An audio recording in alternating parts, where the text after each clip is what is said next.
Coucou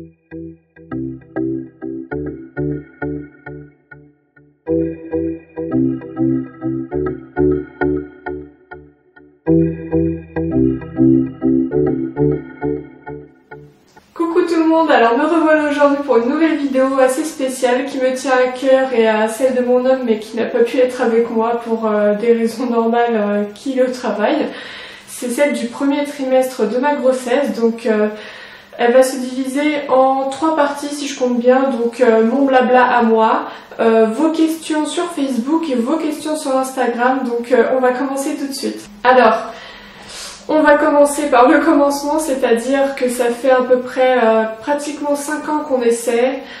Et alors la plus drôle des histoires, c'est comment je l'ai appris et surtout la réaction de mon homme et aussi de la laborantine, enfin de la biologiste qui me l'a dit au téléphone.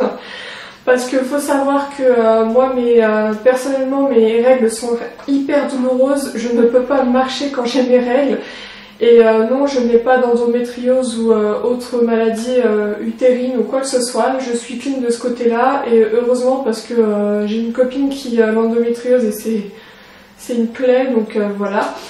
Et donc j'étais pliée en deux et en fait je suis allée au médecin généraliste exprès pour avoir en fait des cachets parce que mes anti-inflammatoires aussi pour la tête parce que j'avais une migraine depuis 2 jours, je ne dormais pas, j'étais ultra fatiguée.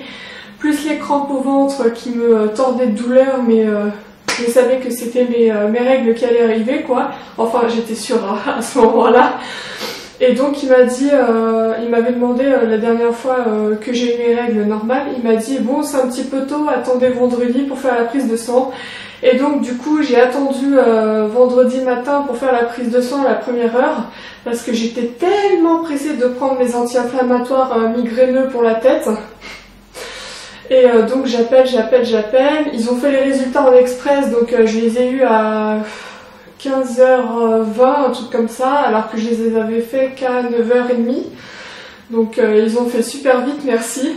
Donc j'appelle et je donne mon numéro de dossier, ma date de naissance, etc. Mon numéro de sécu, enfin tout le blabla. On me passe la biologiste et à ce moment-là je dis allez dites-moi que vous allez me soulager et que je peux prendre mes anti-inflammatoires parce que j'ai une migraine, ça fait 3 jours, je dors plus, j'en peux plus et je suis à bout là. Et j'ai pas envie d'aller aux urgences pour qu'ils me filent un truc encore plus fort.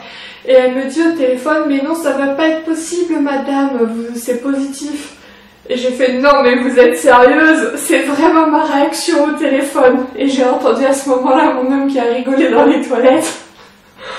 Donc voilà comment je l'ai appris en fait, donc je lui dis ah bah c'est tant pis pour les anti-inflammatoires, elle me fait bah oui mais c'est une meilleure nouvelle non parce qu'on sait que ça fait longtemps que vous essayez, ils nous suivent depuis le début en fait donc voilà comment je l'ai appris, donc vous êtes sérieuse, c'est ma première réaction. Donc voilà, ça c'est le commencement de comment je l'ai appris. Suite à ça, je suis allée directement chez ma gynécologue qui me suivait depuis plusieurs années. Et elle m'a dit, bah c'est une bonne nouvelle et faut savoir que j'ai un problème d'ovulation, on va dire ça comme ça pour rentrer plus dans les détails. Je vis une fois tous les 4 plombes, donc en plus j'étais sous traitement hormonal. Dans ma tête ça allait pas parce que ça faisait comme ça, avec le traitement c'était encore pire, je me sentais comme une grosse patate etc. parce qu'en plus le traitement ça m'avait pas fait prendre de poids mais ça m'avait fait gonfler de partout et c'était pas très jojo dans ma tête à ce moment-là, donc elle m'a dit oh vous êtes chanceuse, en fait à chaque fois que j'ai pris ce traitement je suis tombée enceinte, donc comme vous l'avez compris à l'instant c'est pas la première fois que je suis enceinte mais c'est la première fois que ça tient jusqu'à là, donc j'espère que tout se passera bien. Et voilà, et ça me fait bizarre d'en parler comme ça, donc bref. Et après, suite à ça, elle m'a arrêté directement par rapport au travail, vu que j'ai eu, on va dire, je ne vais pas dire le nombre exact parce que j'ai pas envie de pleurer devant vous, et puis bref, j'ai eu plus d'une douzaine de fausses couches, on va dire ça comme ça. Ma famille, ma mère, et tout le monde n'est pas au courant, ça fait un peu du bien de le dire. Sûrement il y en a quelques-uns qui vont mal le prendre que je leur ai pas dit, mais j'ai pas envie de le dire à chaque fois forcément, oh j'ai fait une fausse couche, et d'entendre dire ah mais ce sera mieux la prochaine fois, etc. Parce que celles qui font des fausses couches à répétition, en fait, elles vont me comprendre. Celles qui en font qui en ont fait qu'une, je dis pas qu'une c'est pas grave, mais celles qui font à répétition et on leur dit que non c'est pas grave, ça tiendra la prochaine fois, non c'est pas grave, évitez par pitié de le dire à nous les femmes qui faisons les fausses couches à répétition, parce que ça c'est un truc qui fait mal au cœur et vous pouvez pas vous mettre à notre place en fait. Et puis si vous êtes à notre place et que vous faites aussi des fausses couches à répétition, donc je ne comprends même pas pourquoi vous sortez ça, parce que vous savez la douleur que c'est, etc. Donc bref, ça sera peut-être un autre sujet de vidéo, dites-moi en commentaire, hein. Je vais pas m'étaler là-dessus. Et voilà, donc elle m'a arrêté les 3 premiers mois pleins de la grossesse, donc pour passer le premier trimestre, et pour minimiser les risques. Elle m'a mis sous progestérone et j'en passe, enfin quelques trucs pour aider à tenir la grossesse un peu plus. Ce que normalement les femmes, on va dire, n'ont pas besoin, parce que ça c'est dans une grossesse dite normale, pépère et tout ça, on va dire, même si aucune grossesse est normale, faut le savoir.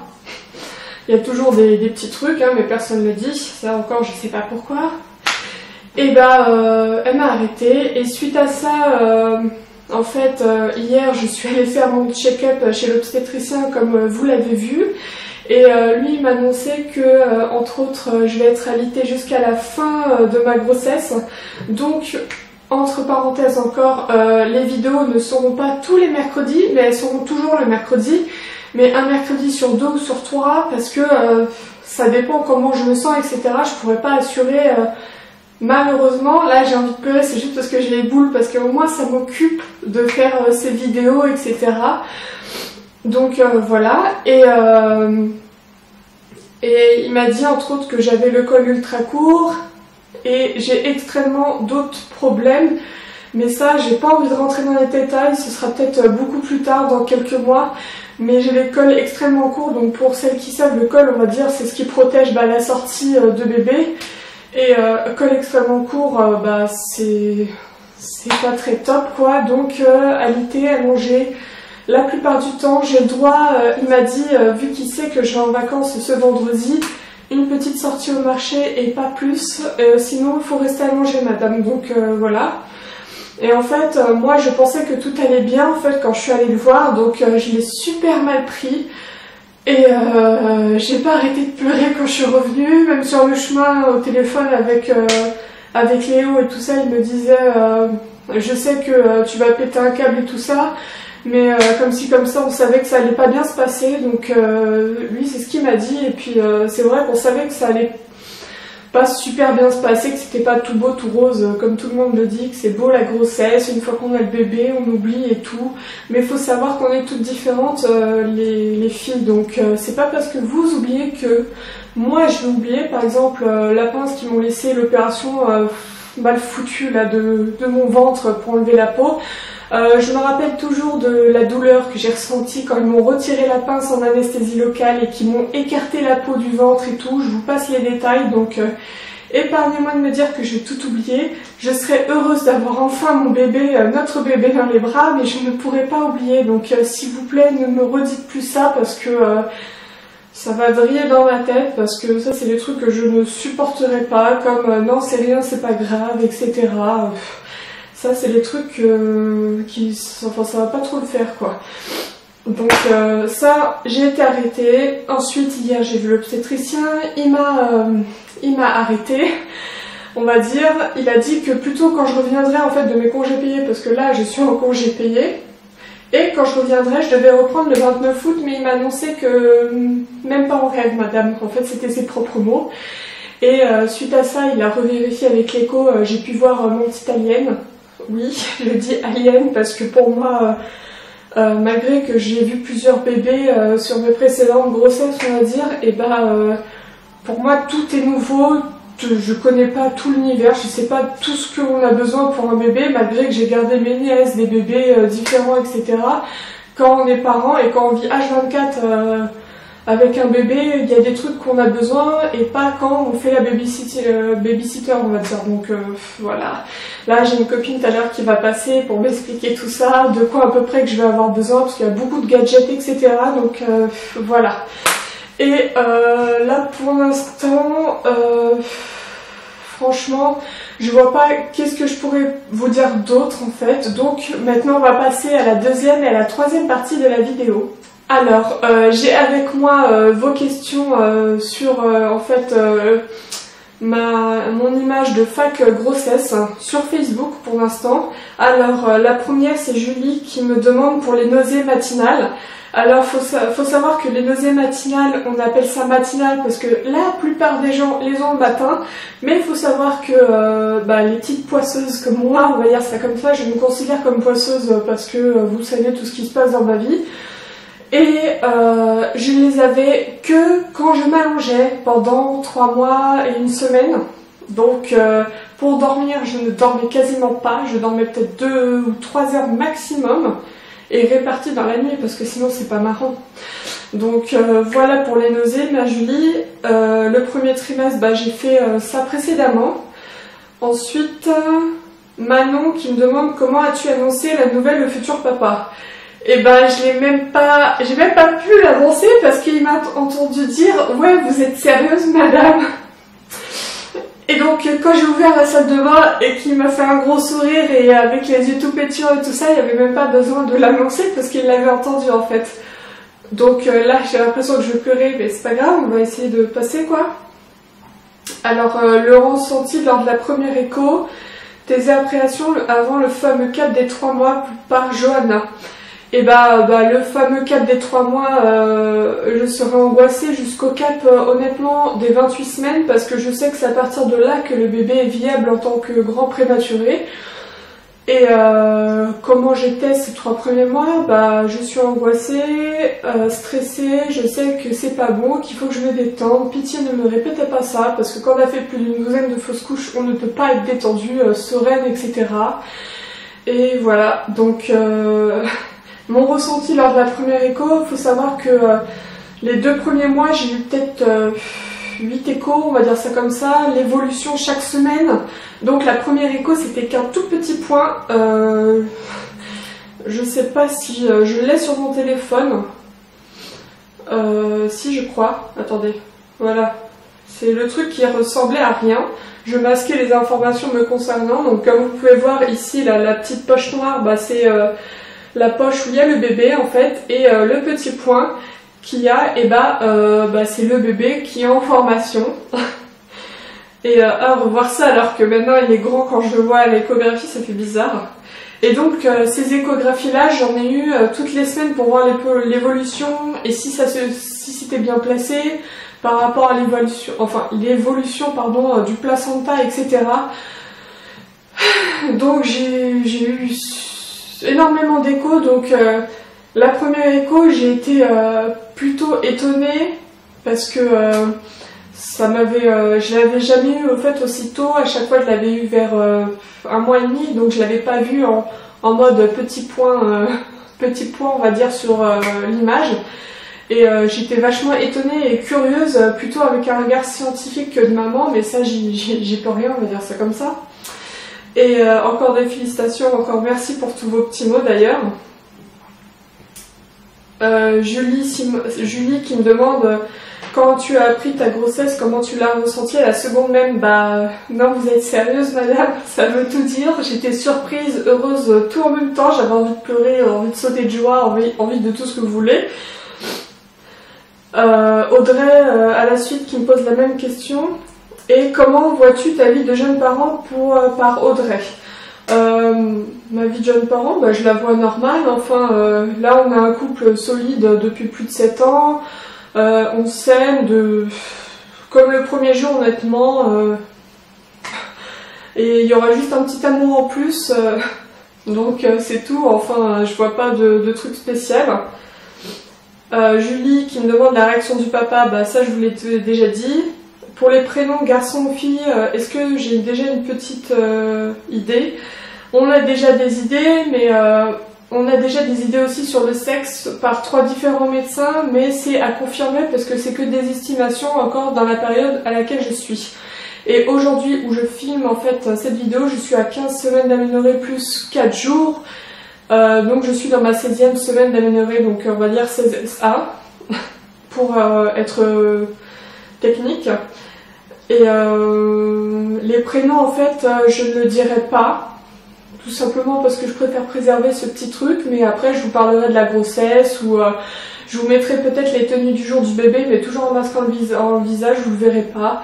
Et avec mon homme, on a convenu que la seule exception, grande exception, c'est si on arrive par exemple à capturer un méga fou rire du bébé ou les premiers pas, je sais pas, la première fois à la neige ou des trucs comme ça. Ça va peut-être être que des premières fois. Mais vous aurez pas des photos à bombarder sur Facebook, etc. Ça c'est...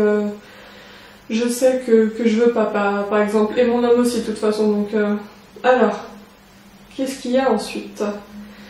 Donc, ça c'est la fin des questions sur Facebook. Maintenant, on va passer à celle d'Instagram. Insta. Alors, sur Instagram, il n'y a pas beaucoup de commentaires, mais c'est pas grave. Sarah Salek qui me demande qu'est-ce que tu appréhendes pendant la grossesse. D'avoir honnêtement de plus en plus de problèmes parce que là, mis à part le col qui est court, je suis fatiguée, on va me dire que c'est normal, mais non, il faut savoir que moi je suis en extrême anémie. Pour celles qui sont un peu plus informées sur cette chose-là vicieuse, c'est qu'on est en manque de fer, et moi j'ai été tellement en manque de fer extrême. J'étais à 7, donc j'étais à la limite de la transfusion pour être claire, et aux urgences en fait ils m'ont allongée, ils m'ont mis sous perfusion, etc. Et après là j'ai un traitement de fer jusqu'à la fin de ma grossesse, et de 7 il est passé à 9, mais il n'augmente pas, donc je vais être fatiguée comme ça pendant toute la grossesse, et de plus en plus, parce qu'en plus après il va y avoir le poids du bébé, le poids que j'aurais pris, j'espère pas trop hein. Donc j'appréhende d'avoir de plus en plus de problèmes en fait, donc c'est juste ça quoi, mais bon, après je fermerai la bouche et je supporterai parce que de toute façon c'est comme ça, hein. Je le veux et puis c'est voilà. Logan du 57 qui me demande es-tu stressée à l'arrivée du bébé? Je suis pas du tout stressée, j'ai hâte qu'il ou elle arrive pour que la grossesse se finisse et que tous mes problèmes liés à la grossesse se finissent. Et que mon état de santé s'améliore, et puis on a hâte parce que ça fait 5 ans qu'on attend, non, quand j'accoucherai ça va faire 5 ans et demi qu'on attendra ce bébé, donc voilà. Mumours, non, Mumnours, on va y arriver. Es-tu tombée enceinte facilement? As-tu des nausées? Fille ou garçon? Je suis tombée enceinte facilement, on va dire ça comme ça, sous traitement toujours clomide, etc. C'est-à-dire une stimulation ovarienne. Et tomber enceinte facilement, je sais pas, hein, c'est pas la première fois on va dire que je suis enceinte, mais c'est pas, pour moi c'est pas facile, enfin je me comprends. As-tu eu des nausées? Oui, mais uniquement le soir en m'allongeant, je le répète. Je préfère fille ou garçon.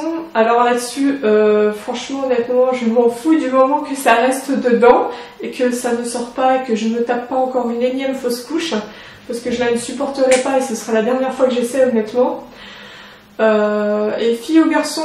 Alors toute ma belle famille est persuadée que c'est un garçon parce qu'ils font que des garçons, et moi ça me faisait rigoler parce que je me dis que c'est impossible que ça soit 100% un garçon, sachant que c'est monsieur qui choisit X ou Y dans ses osos, et que nous on a que X, donc il y a une chance quand même sur 2 que ça soit une fille ou un garçon, c'est jamais sûr. Donc moi j'étais pas... franchement, aucune préférence, donc mon beau-père qui disait oui mais on fait qu'un homme chez les bip. Je ne veux pas dire dans notre famille, malgré qu'il y a des petits malins qui vont chercher sur internet, c'est facilement trouvable en même temps. Et de mon côté, en fait, mon frère a eu que des filles. Pour l'instant, ma soeur n'est pas encore maman, donc on va dire je suis la deuxième dans la famille. Et mon frère a fait que des filles, mais sachant que c'est lui qui choisit, on va dire, le sexe, et bah il y a eu que des filles de mon côté et que des garçons de l'autre. Donc moi, honnêtement, du moment que ça reste dedans et qu'ils sont en bonne santé, ma santé elle passe après, c'est pas grave, je m'en fous, j'ai l'habitude. Mais du moment qu'il reste dedans, c'est tout ce que je demande et c'est tout ce que j'espère. Ensuite, c'est mythique, quelles sont tes peurs et ce qui te rassure? Mes peurs, c'est que je le perde tout simplement. Et ce qui me rassure, c'est quand le médecin me dit que le col est toujours fermé, parce que ça veut dire que la porte est toujours fermée pour sortir, et c'est uniquement le seul truc qui me rassure. Et bien sûr, quand je le vois bouger à l'échographie, et quand j'entends le cœur vite fait, quoi. C'est tout ce qui me rassure. On peut me dire non, ça va aller, même ma meilleure amie, ma mère ou tout ça, ma sœur, non, ça n'ira pas. Personne ne me rassurera à part le médecin qui me dira et qui me montrera devant les yeux que tout va bien. Donc voilà. Tu aimerais une fille ou un garçon? Gros bisous et plein de courage ma belle, merci. C'est Mia Beauty Makeup sur Instagram. Fille ou garçon, j'ai déjà répondu, peu importe du moment qui reste dedans. Donc voilà. Et maintenant, on va passer au bidou, malgré que j'en ai pas encore, comme vous pouvez le voir, que je sois de face ou de profil. Franchement, j'en ai pas du tout. Certaines en ont déjà un beau petit à ce stade-là, mais moi, avec ma peau qui pend, en fait, avec l'opération qui s'est foirée, etc., je pense que ça se verra pas avant le 6e mois et demi. Peut-être que je me tromperai, hein. On verra ça au prochain vlog où vous verrez une petite photo peut-être sur mon Facebook ou Instagram, on verra à ce moment-là. Donc n'hésitez pas en fait à me mettre en commentaire ce que vous voulez encore savoir sur le premier trimestre et que je n'ai pas répondu dans la vidéo. N'hésitez pas à vous abonner et je vous fais de gros bisous et encore merci pour tous vos petits mots, ça me touche énormément. Bisous les filles.